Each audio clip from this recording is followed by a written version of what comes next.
Hey guys, welcome. It's Cyber Rob here, coming in with a new episode for today. I'm going to talk about Cathie Wood's ARK Invest. I think they got a lot of good ideas in her big ideas of 2026 I wanted to go over with you guys. It actually influenced me a lot to read kind of a different person's perspective, and their team is phenomenal. Cathie Wood is the leader of that, and then you have Tasha Keeney and a couple of other people that are pretty well versed in the space of AI or upcoming disrupting technologies, which is great. So let's start off with Cathie Wood's ARK Invest on some of her stuff that she's tweeted over the years. So it says, according to ARK Invest research, humanoid robots are 200,000 times more complex than robotaxis to develop, given Elon's first principles approach and dog determination. We project that Tesla Optimus will become transformational factory life, then home life in 2028, 2029. That is still looking like a pretty good timeline. And here's Elon talking about it on the All In podcast. The actuators for any amount of money, they simply didn't exist. Even though there are, 10, 20,000 electric motors out there of various sizes and shapes, we've had to design every electric motor, gearbox, and the controlling electronics from scratch, basically from physics first principles.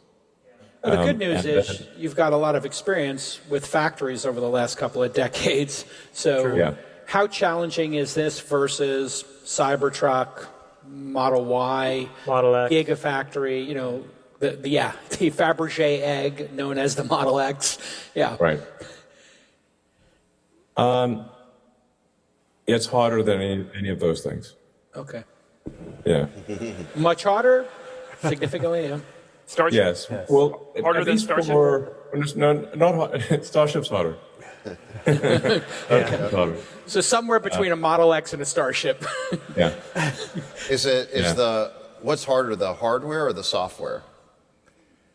Both. Right now, we're struggling with the final design of the hardware. Like I said, it's really primarily the hand. Not to just dismiss the rest of the robot. The rest of it's also important, but the hands inclusive of the forearm are a majority of the engineering difficulty of the entire robot. And then That is true. I mean, I use my hands daily, right?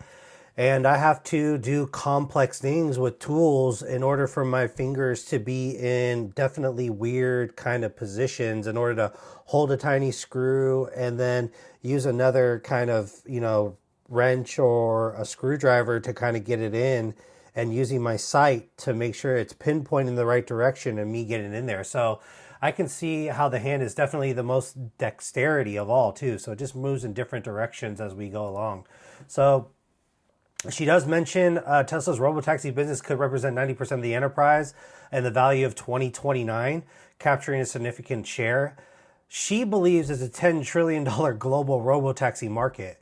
And I don't know if she includes the other type of business that you can make from that, right? I don't know if it's just Robotaxi rides just from picking up from rideshare, or is it Robotaxi market with food delivery and package delivery and, any kind of those types that are going to be used for the vehicle for it, right?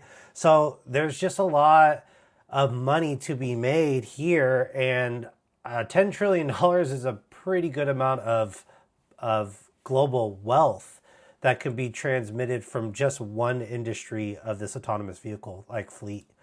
So after the Q1 earning calls, I do think Cathie Wood's ARK Invest 2030 price share of 2,600 is conservative, right? Because I think they're scaling up Robotaxi here, and then they're going to move into Optimus in order for them to get to that full scale of robotics, right? Not only that, but you have other companies that are in this robotics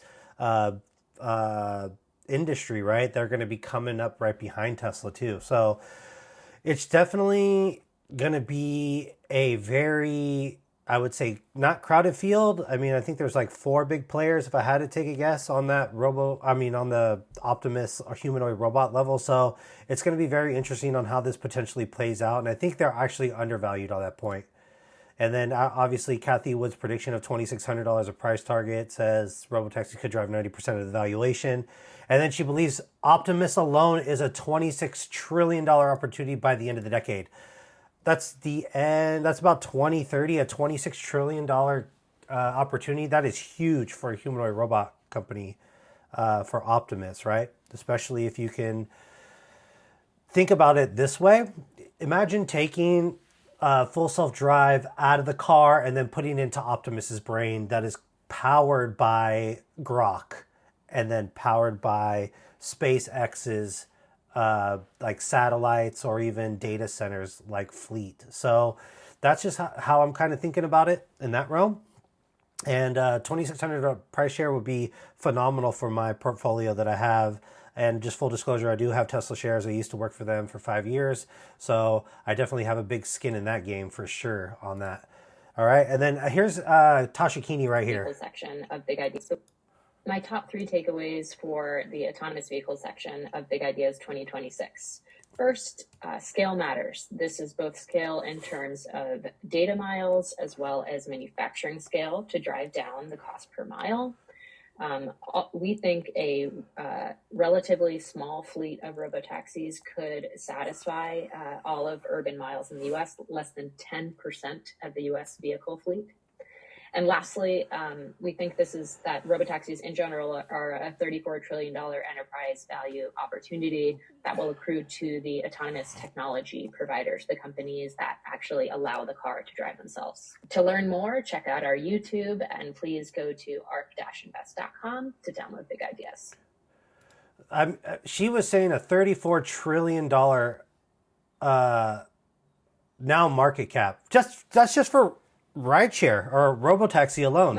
So I can only imagine that if you have a humanoid robot market cap, I would say that's double because there are over, I think, 7 or 8 billion humans in the world.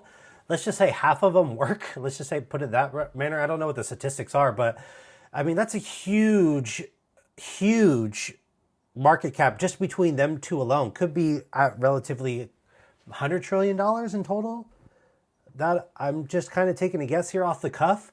So if you are intimidated by this AI, don't be, because there's so much money that's going to be made and you have to figure out a way to have these AI work for you. Okay. And I'm just giving you different perspectives on everybody here, right? That they're trying to do. So, I mean, Herbert Ong is another good place that I go for information to. He has a very good YouTube channel. So it's not a paid sponsorship or nothing. This is what I listen to on the daily basis. Herbert's got a lot of good people on the show, including CERN Basher and Jeff Lutz and stuff. So it's definitely a great idea for them to give you guys some sort of information on what's going on with Tesla and even in AI in general. So, if Tesla trades at $1.5 trillion today, getting to $100 trillion means a 65x from here. Sounds insane until you break down what Musk is actually stacking.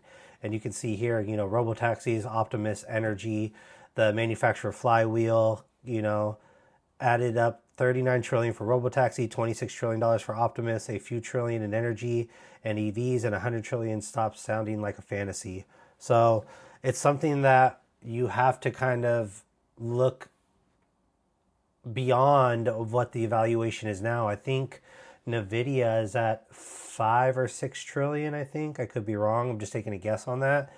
But Nvidia, Intel, all these other chip manufacturers are going to be greatly valued too, because they are relying on faster chips, smaller chips for processing and to get these GPUs out, because they're going to need them in the cars, they're going to need them in the humanoid robot, they're going to need them for battery storage and AI in general. So you can only imagine where this is going to take off as the years go by. So that's what I have. And let's move on to Cathie Wood's big idea. Hey guys, so here's Cathie Wood's ARK Invest of big ideas in 2026, okay? So she kind of lays out a little bit of what to expect, or what they see is on the horizon for major innovations that are going to take place in specific sectors of our economy, right? So just a little bit of background. Cathie Wood runs a $50 billion fund. She called Tesla, I think around $25 or $30, and she called Bitcoin at about 1,000. So right now she claims that Tesla will be about 2,600 a share by 2030, which is about a 10x or so today. Let's see, it's $400 a share. So maybe that's a 6x from where we are today, right?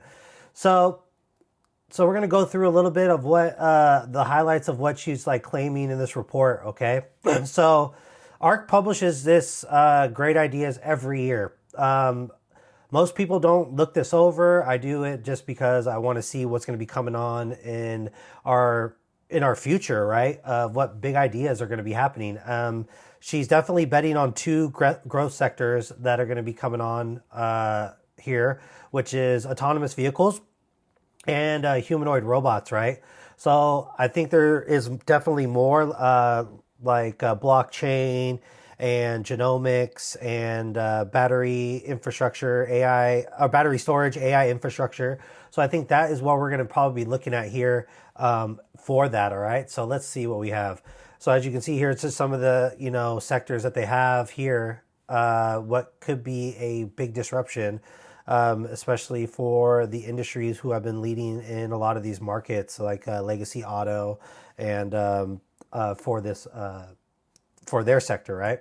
So as you guys can see here, that you can see how the technology is just going to be exponential, especially AI software and AI data centers and stuff. So you can see over the years on how it was, right? Railroads, electrification, the telephone, the cars.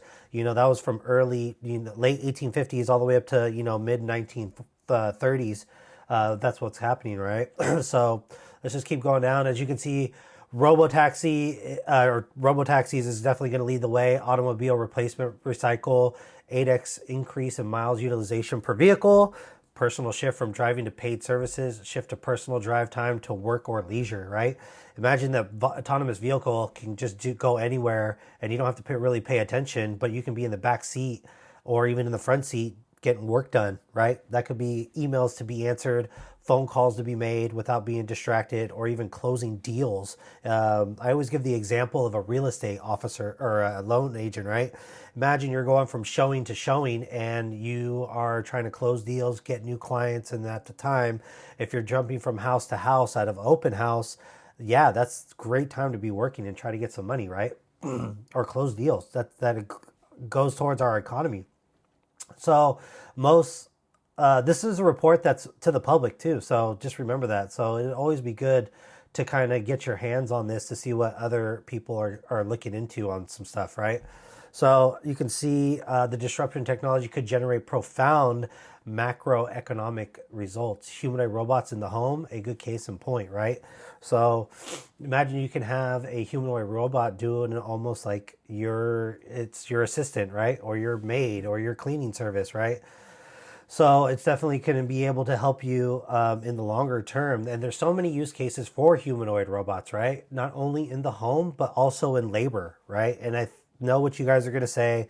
It's going to put a lot of people out of jobs and out of work. And I totally agree with that, right? I'm not disputing that fact at all. That is going to have a dynamic shift on how we look at our economy and how our economy is going to be ran, right? And I always give this example of the utopia of, if we have a lot of humanoid robots in a factory and they are pumping out a specific product, now we're having more goods and services that are going to be so relatively cheap that we can actually probably afford it a little bit more. But yes, at what cost? It begs to know what it could happen, right? And either Congress can pass legislation on this type of factor, which I don't know if is a good idea, or we have what Elon suggests is a universal basic high income or universal high income. So, I mean, you can have at least a trajectory to where we might not have anybody homeless anymore and have an infinite amount of electricity coming from battery storage and solars throughout the country, right? If you can have humanoid robots put up these solar farms with batteries in order to transmit that electricity through solar panels and come up with a better 21st century distribution level of electricity, it definitely can have a profound impact on your life. Tesla already has that with battery storage, and they're already doing it in Texas and California, to where if you have solar and batteries and storing that in your batteries, you can sell it back to PG&E for a specific cost at per kilowatt, right? Even if it's at 5 or 10 cents, I mean, it's free money because you're getting energy from the sun. That sun is beaming down that energy into the solar panels, and those solar panels are capturing that energy and storing it in batteries, right? So just to give you a little bit of a heads up, that's where we're going to hopefully be heading. Artificial intelligence is definitely a huge sector, right?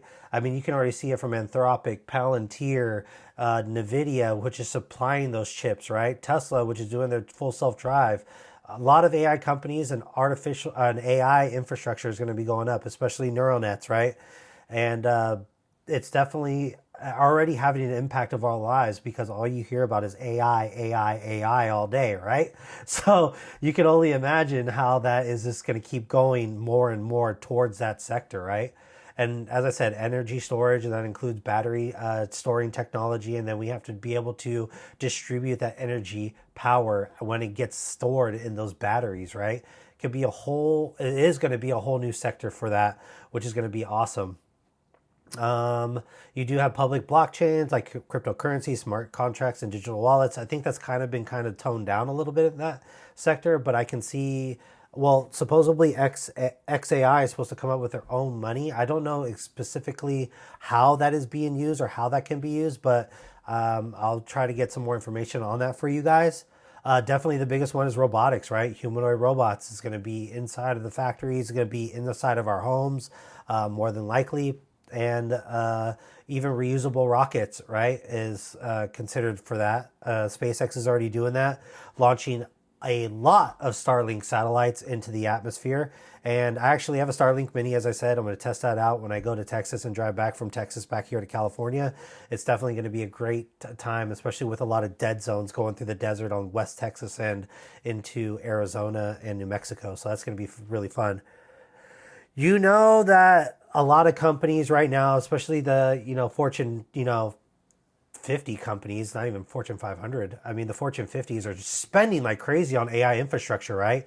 You have XAI, Tesla, Meta, Apple, NVIDIA. All these guys are just spending so much money for AI because they need it in order to run their local models, their LLMs, right? Large language models. It's crazy on how much it is. And I'm currently using Claude, and it is absolutely crazy on how much I'm spending, but I'm having a good time while learning this AI stuff, which is great, right? ChatGPT has their moments with their data center systems.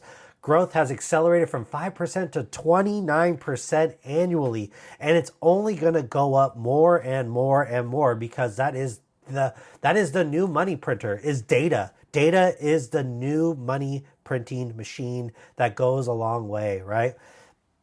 So the tech capex is at tech and telecom boom levels, but tech valuations are much lower, right? Because they're spending so much capex in order to get all their infrastructure in place, right?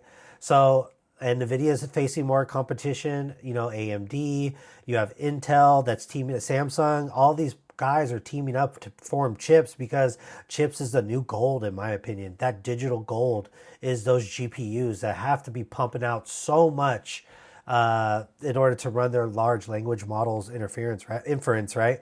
So NVIDIA is almost getting into the same business as Tesla with their FSD. The only problem is that Tesla has so much data, it is ridiculous. I think over 8 or 9 billion with a B miles that FSD has really kind of substantiated their data in order for their cars to run at or more safer than a human as we speak right now, right? And artificial AI intelligence is just going to keep driving up demand in our infrastructure. And just give you some background on that, is that I can already tell that AI is using that in the consumer operating system, because as you can tell, Amazon for e-commerce is already kind of guessing what I want next, and having pop-ups on my phone to try to get me to buy more stuff, to try to figure out what I'm thinking and what the next, or what could be the next price that I'm going to do. So as you can see here, it's just like it goes on and on and on and on about all this stuff about multi-trillion dollars industries. I highly recommend that you guys, take a look over out of this. As you can see, there's a lot of charts, a lot of graphs, right? Robotics is here for human labor, and that's why I think that this is going to be the biggest opportunity of all, right? I know that Amazon is already trying to shift gears into that labor market for people who are picking packages and everything. That's why I always tell you that a lot of these repetitive jobs are going to go away by humanoid robots. And I think that the jobs are going to be saved are the ones that have to use your hands in some sort of fashion, will be the last to go. Welders that are doing complex issues of welding, HVAC, electrician, service technicians to service these robots, etc. Even try to get data collectors for these robots. I mean, you need, sometimes you can have artificial data and you have to have the real world data, right? I always call it the world that we're in compared to the digital world is a highly different, complex situation. You can run millions of times of scenarios through that complex situation of the infrastructure of being in virtual reality. But when it comes to real reality, it's definitely different in that size. And I definitely think it's going to be a thing to look at. You can see the generalizable robots that you can have here, all the way from 1X Technologies, Abiget, Agility Robotics, Boston Dynamics, Figure, Fourier Robotics, Tesla's Optimus, Ubitek, Unitree, and Xpeng, right? So there's a lot of these robots that are humanoid that are going to be coming into play, right? And then you have autonomous logistics, right? Delivering packages logistically using drones. So, I mean, there is just going to be so much technology that you have to try to find something to get into in order for you to kind of make your own, right? That's why I started with autonomous vehicles first with Teslas, and I'm banking that Tesla is going to let me put my car on the network. That's what I'm really banking on, guys. And if I'm wrong, I'm wrong. If I'm right, I'm a genius. So, I mean, you have all these competitors like Baidu, Waymo, Zeus, Tesla, WeRide, that's doing all these Robotaxi rides. And I think Tesla is going to be the one that's going to take majority of this lion's share because of their manufacturing of these cars and priced at $40,000, even mid $35,000 for the Model 3, and then you're going to have $30,000 for the Cybercab. I'm still on the fence of that if Elon's really going to let us do it. I mean, I'm hoping that he does. So just to kind of give you a little bit of what I've been looking at in this data, to kind of get me kind of excited, nervous at the same time, because I could flop on this, but I could not. But I wouldn't know until I take the risks. That's what being an entrepreneur is all about, guys. I highly recommend that you look over this stuff, guys, and give me your thoughts if you have. Let me know what your thoughts of what the future will bring. And thank you for watching another one of my YouTubes. And I'll catch you guys next time. Thank you guys so much.